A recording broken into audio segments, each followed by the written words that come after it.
days went by and the fire still prevailed. By Tuesday, June 9th, the flames had consumed 2,556 acres of land protected by both Coronado National Forest and Catalina State Park. At that time, the fire didn't pose a threat to any residents. We spoke to a woman who lives near where the fire first began.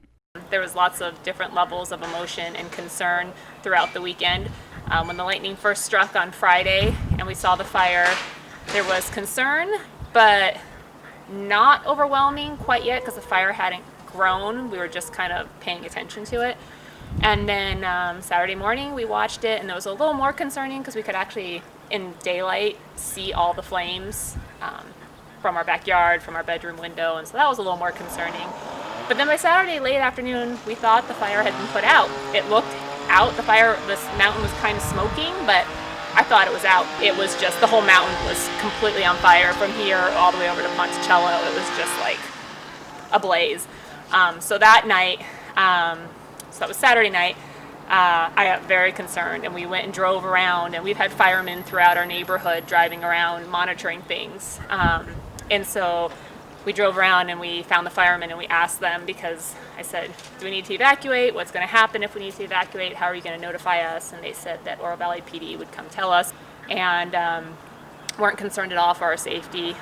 Basically said, go home, go to bed, you're fine. If anything shifts or changes drastically, that they would definitely alert us, but they were not concerned at all. So I could actually see the flames at night from my window.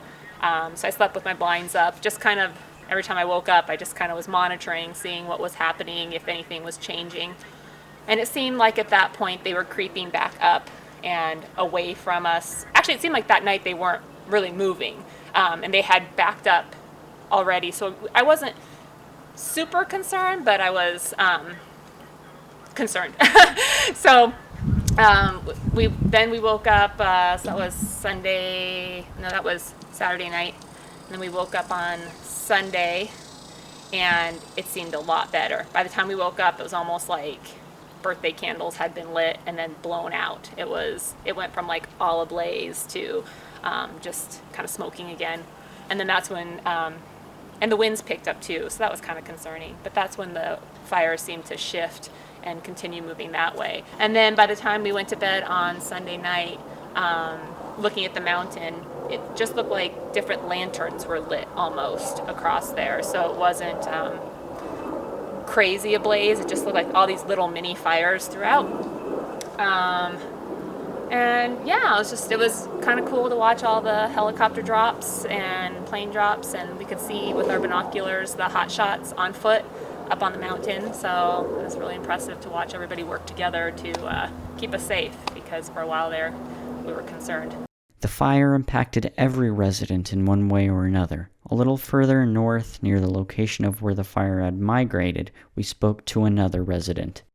So the first time I saw the fire must have been Friday night at 12:30. I was walking out and doing my usual that I remember to shut down the grass. We don't want snakes coming in. The front door's closed. And I saw, what's what? The front door had a curtain open. And I saw something out of my eye that, what is that? And I looked out and was like, are you kidding me?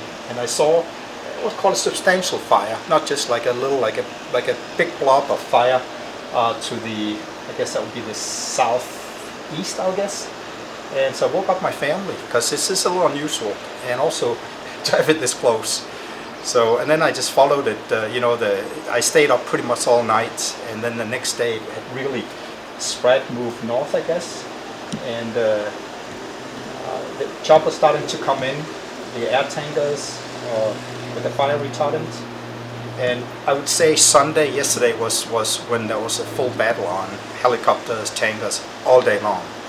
And that's really where I think they turn it around, because as you can see here today, Monday, it's just smoldering a little bit, nothing like it was, especially Saturday. So I feel good about it now. I think we're safe, but it was scary. We thought that soon the fire would be put out and our story would conclude.